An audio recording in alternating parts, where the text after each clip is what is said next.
এক চাপ আতঙ্কের আরেক নাম হরর মুভি। পর্দায় হাড়হিম করা সাসপেন্স কিংবা বিভৎস অশরীরীদের হঠাৎ আক্রমণ। হৃৎপিণ্ড যেন বেরিয়ে আসতে চায় পাঁজর নামক খাঁচা থেকে। অনেকে আবার একা দেখতে ভয়ও পান এসব ভয়ঙ্কর সব হরর মুভি দেখতে। তবুও যারা দেখতে পারেন তাদের জন্য পছন্দের সেরা এক অনুভূতি এসব হরর সিনেমাগুলো। আর আজকে কথা বলবো এবছরের রিলিজ পাওয়া সবচেয়ে ভয়ঙ্কর হরর জনরার 10টি মুভি নিয়ে, যেগুলো আপনাকে মুহূর্তে মুহূর্তে জাগাবে শিহরণ, চোখ হয়ে যাবে বিস্ফোরিত, বানিয়ে দিবে আপনার হার্টবিট। তাহলে চলুন হারিয়ে যাওয়া যাক অশরীরীদের ভৌতিক দুনিয়ায়।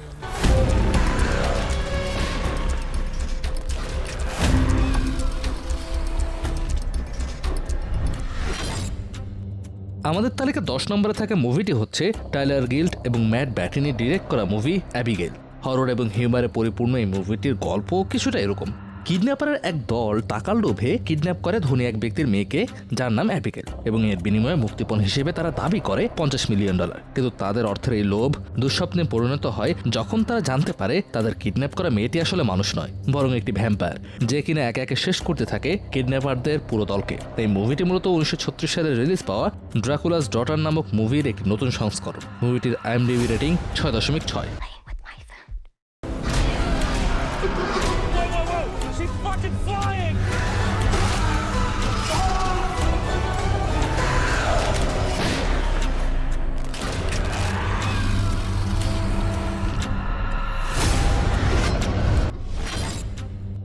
আমাদের লিস্টের পরবর্তী মুভিটি হচ্ছে ব্যাগহেড। আলবার্টো করিডোরে এই মুভিটি শাটারে মুক্তি পায় এই বছরের শুরুর দিকে। গল্পের মূল চরিত্র আইরিস নামক একটি মেয়ে, যে কিনা তার বাবার মৃত্যুর পর কয়েক দশক পুরনো একটি পাবের মালিকানা পায়। কিন্তু শীঘ্রই সেই পাবের বেসমেন্ট থেকে উত্থান হয় ব্যাগহেড নামক এক শেপ শিফটিং মনস্টারের। তবে মনস্টারের একটি বিশেষত্ব হচ্ছে সে যে কোনো ব্যক্তিকে তার ভালোবাসার মানুষের সাথে 2 মিনিট কথা বলার সুযোগ দিত।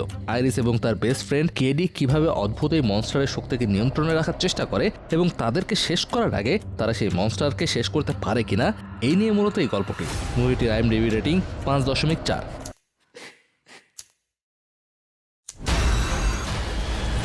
I'm going to kill you. You can't kill her.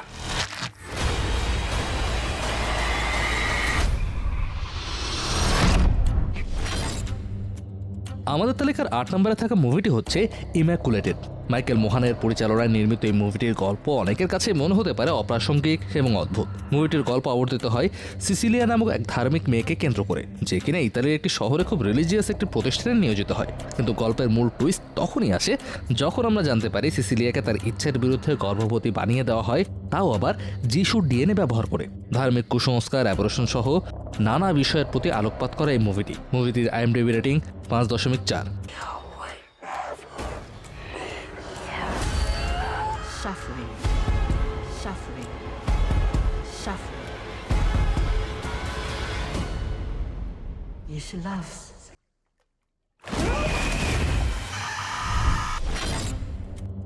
আমাদের আয়োজনে 7ম স্থানে থাকা মুভিটি হচ্ছে ইনফেস্টেড। সিভেস্টিয়ান ভ্যানিসেকের প্রযোজনায় নির্মিত ফ্রেঞ্চ এই মুভিটি শাটারে রিলিজ পাওয়া এই বছরের সবচেয়ে সেরা হরর মুভিগুলোর মধ্যে একটি।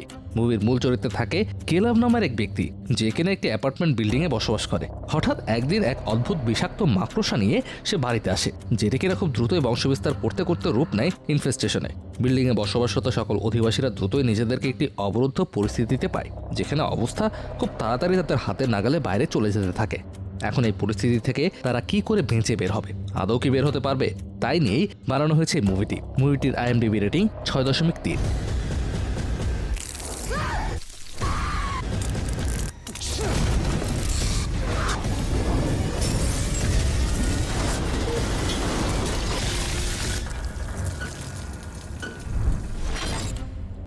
আমাদের তালিকার 6 নম্বরে রয়েছে দ্য কফি টেবিল। ক্যাই ক্যাসাসের পরিচালনায় নির্মিত এই মুভিটি 2022 সালে রিলিজ পাওয়া একটি ব্ল্যাক কমেডি হরর ফিল্ম, যেটি কিনা ইন্টারন্যাশনালে রিলিজ পায় 2024 সালে।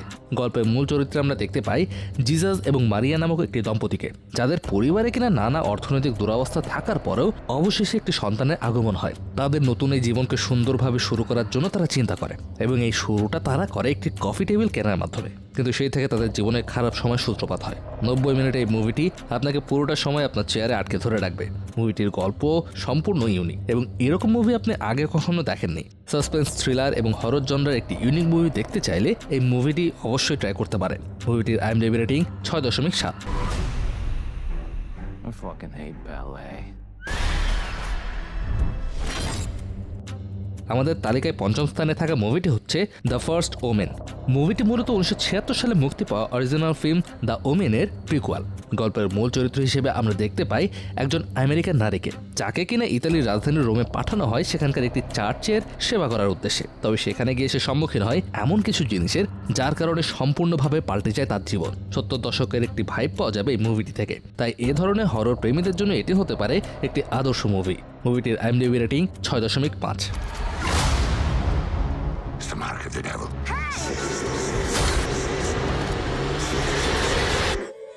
It's not real. It's not real. It's not real. It's not real. Who said that?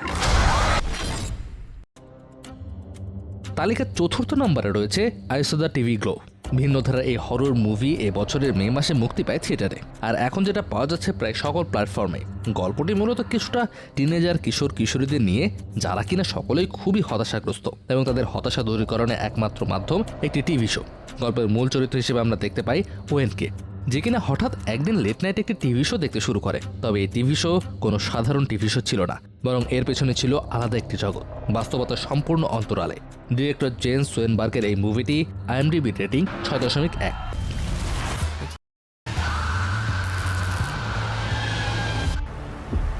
Very far away on the other side of a television screen. 3 নম্বরে থাকা মুভিটি হচ্ছে Late night with the Devil. আমাদের তালিকার এই পর্যন্ত mention করা সবকটি মুভির থেকে সম্পূর্ণরূপে আলাদা এই মুভিটি। গল্পটি মূলত 1977 সালের এক হ্যালোইন রাতের ঘটনার উপর কেন্দ্র করে বানানো। গল্পে আমরা দেখি জ্যাক নামের এক টক শো হোস্টকে, যে কিনা তার শো বন্ধ হয়ে যাওয়ার ভয়ে নতুন কিছু করার সিদ্ধান্ত নেয়। এরই পরিপ্রেক্ষিতে সে তার শোতে একজন প্যারাসাইকোলজিস্টকে নিয়ে আসেন। একই সাথে গেস্ট হিসেবে আনেন লিলি নামক এক মেয়েকে, যে কিনা অতীতে অংশ ছিল একটি সেটেনিয়াল কাল্টের। তাদের পরিকল্পনা ছিল লাইভ অনুষ্ঠানে দর্শকদের সামনে লিলির ভেতরে থাকা সেই অশরীরী আত্মার সঙ্গে যোগাযোগ স্থাপন করা। কিন্তু এই কাজ ছিল অনেক বিপজ্জনক, আর সেটা ভালোভাবেই টের পায় জ্যাক। হঠাৎ করে কিছু একটা হতে শুরু করে লিলি, সে শূন্যে ভাসতে শুরু করে এবং তার মাথা দুভাগ হয়ে আগুন বেরোতে থাকে। মুহূর্তের মধ্যেই উল্টে পাল্টে যায় সবকিছু। ক্যামেরন ক্যারিন্স এবং কলিন ক্যারিন্সের পরিচালনায় নির্মিত এই মুভিটি তার মৌলিক কিংবা অরিজিনাল গল্পের জন্য হয়েছে বহুল প্রশংসিত। গতানুগতিক গল্পের হরর মুভির পরিবর্তে যদি ভিন্ন ধারার কোনো মুভি উপভোগ করতে চান, তাহলে দেখে নিতে পারেন এই মুভিটি। মুভিটির IMDb rating 7.1। Lily, can you hear me? Good to see you again, Jack. Lily, return to me. আমাদের তালিকার দ্বিতীয় নম্বরে থাকা মুভিটি হচ্ছে এক্সুমা। জ্যাং জি হিউনের দ্বারা নির্মিত কোরিয়ান এই মুভিটি এবছরই শটারে মুক্তি পায়। এই গল্পে খুবই ধনী একটি পরিবারকে আমরা দেখতে পাই, যারা কিনা দুজন ওঝাকে নিয়ে আসে একটি বিশেষ কাজের জন্য, যারা কিনা আমাদের গল্পের মূল চরিত্র। তারা রহস্য উন্মোচন করতে চায় বিশেষ একটি সুপার ন্যাচারাল অসুখের, যে এই অসুখে সেখানকার প্রত্যেকটি জেনারেশনে জন্ম নেওয়া প্রথম সন্তান আক্রান্ত হয়। তাদের এই অনুসন্ধানের এক পর্যায়ে তারা খনন করে একটি প্রাচীন কবর, যার ফলে মুক্তি পেয়ে যায় সেই কবরের অশরীরী আত্মা। কোরিয়ান ভাষায় নির্মিত হলেও গল্পের ইউনিকনেসে আপনি মুগ্ধ হতে বাধ্য এবং শেষ পর্যন্ত বিরাজ করবে টান টান উত্তেজনা। এই মুভিটির IMDb রেটিং 6.9। 뭐가 나왔다고 거기서 겁나 험한 게 আমাদের তালিকার 1 নম্বরে রয়েছে ইন এ ভায়োলেন্ট নেচার।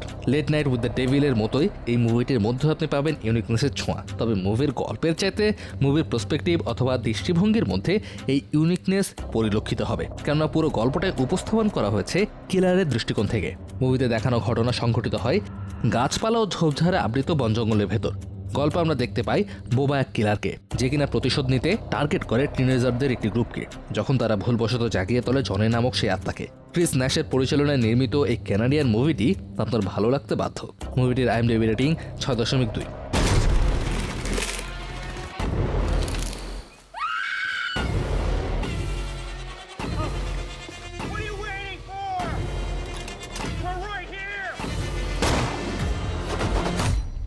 তো বন্ধুরা, এই ছিল আমাদের আজকের আয়োজন। এই মুভিগুলো সম্পর্কে আপনার কি মতামত এবং এর মধ্যে থেকে কোন মুভিটি আপনার কাছে সবচেয়ে বেশি ভালো লেগেছে তা আমাদেরকে কমেন্ট বক্সে জানাতে পারেন।